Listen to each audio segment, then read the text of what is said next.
Apa kabar kawan-kawan, penikmat pertandingan catur? Kembali lagi dengan saya, pecatur pos ronda. Kali ini kita akan menyaksikan pertandingan legenda catur, yaitu Paul Morphy melawan Theodore.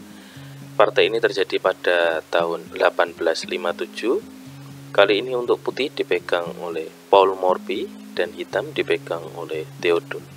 Mari kita saksikan pertandingannya. Paul Morphy memulai dengan pion maju di E4, dibalas hitam pion maju di E5, open game. Dilanjutkan pion maju di F4, king gambit, dan di sini diterima oleh putih hitam.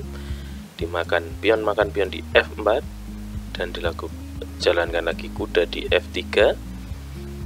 Pertandingan dilanjutkan pion maju di D5, mengajak pertukaran pion putih.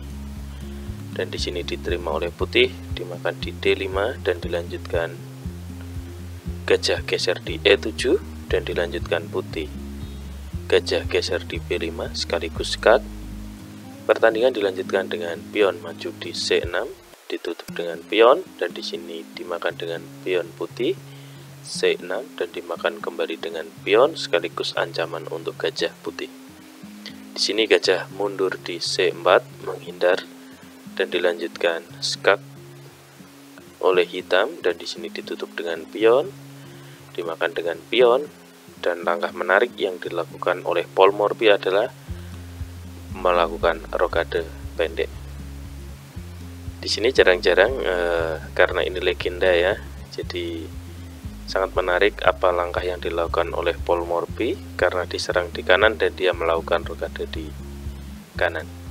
Pertandingan dilanjutkan pion makan pion di H4 dan dilanjutkan raja geser di H1. Kenapa digeser di H1? Karena jika dimakan dengan kuda maka akan terjadi skak yang dilakukan oleh menteri dan di sini posisi terancam. Karena ini Grandmaster jadi sudah tahu langkah yang ke depan yang akan dilakukan. Di sini pertandingan dilanjutkan gajah geser di F6 dan dilanjutkan kuda di E5 sekaligus memberikan kuda gratis oleh hitam dengan ancaman ketika kuda diterima maka akan terjadi skak menggunakan gajah dan file ini free ya. Oke, pertandingan dilanjutkan dengan kuda geser di H6 dan dilanjutkan putih pion maju di D4 sekaligus membuka file gajah putih dan di sini dijawab hitam dengan kuda dimakan gajah di E5 dan menteri geser di H5. Di sini dikorbankan kudanya melainkan akan ada serangan mematikan di pion F7 karena ada 3 perwira putih yang mengancam. Mungkin akan dimulai dengan memakan kuda dulu yang melindungi bidak pion ini. Di sini pertandingan dilanjutkan menteri geser di D4 sekaligus makan pion dan melindungi gajahnya. Dan di sini putih menjawab dengan pion dimakan gajah di F7, dimakan kembali dengan kuda F7 dan di sini dimakan kembali dengan menteri. Di sini raja geser di D8 menghindar dan dilanjutkan skak di G5 oleh gajah putih dan di sini otomatis ditutup dengan gajah di F6. Ada langkah menarik yang bisa dilakukan putih. Teman-teman bisa menebak di mana, yaitu dengan memakan pion di G7 karena akan ada perwira gratis yang dimana nanti bisa menjadi keunggulan putih. Dan di sini diantisipasi hitam nanti ya.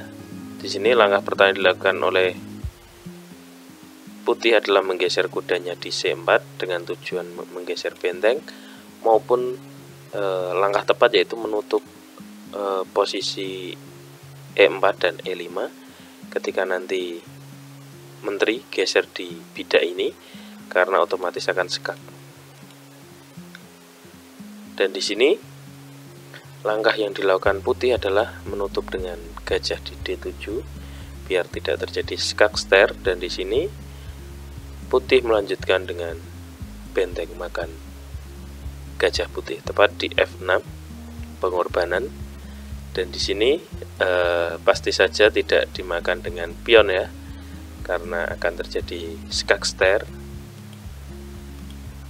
Jika dimakan dengan menteri maka akan jadi pengorbanan, dan kemungkinan besar putih akan menang dengan potensi yang dimiliki. Setelahnya pertandingan dilanjutkan raja geser di C7 dan dilanjutkan skak dengan gajah di F4, dan di sini raja geser di B7 karena posisi benteng terancam pion putih, maka benteng geser di D6 sekaligus mengancam pada menteri hitam. Dan pertandingan dilanjutkan menteri geser di C5 dan dilanjutkan kuda geser di E4 untuk ancaman pada menteri hitam. Pertandingan dilanjutkan menteri geser di C2 sekaligus makan pion, dan dilanjutkan skak dengan benteng di D7, dan di sini diajak pertukaran dengan kualitas kuda hitam, langsung saja dimakan dan terjadi skak. Di sini pertandingan dilanjutkan dengan raja geser di A6 dan dijawab putih menggeser kudanya di D6. Dan pada pertandingan ini akan terjadi skakmat dalam beberapa langkah ke depan yang akan dilakukan putih, yaitu dimulai dengan ketika benteng mengancam di D8 dan dimulai langkah mematikan putih, yaitu skak dengan menteri B7, raja menghindar di A5 dan dilanjutkan skak tepat sekali skak dengan gajah putih. Dan di sini jika dimakan akan terjadi skak ster ya dengan kuda. Jika menteri makan gajah putih maka akan terjadi skak. Dan di sini langkah yang dilakukan oleh hitam adalah otomatis makan ya, karena paksaan. Dan otomatis di sini setelah itu terjadi skak dengan kuda, raja geser di A4. Apakah teman-teman tahu satu langkah yang membuat hitam mati? Nah, tepat sekali, bukan makan menteri hitam ya yang gratis, melainkan skak dengan pion. Dan di sini hitam kalah. Oke, terima kasih teman-teman sudah menyaksikan pertandingan kali ini. Bisa di subscribe, like, dan komen. Terima kasih.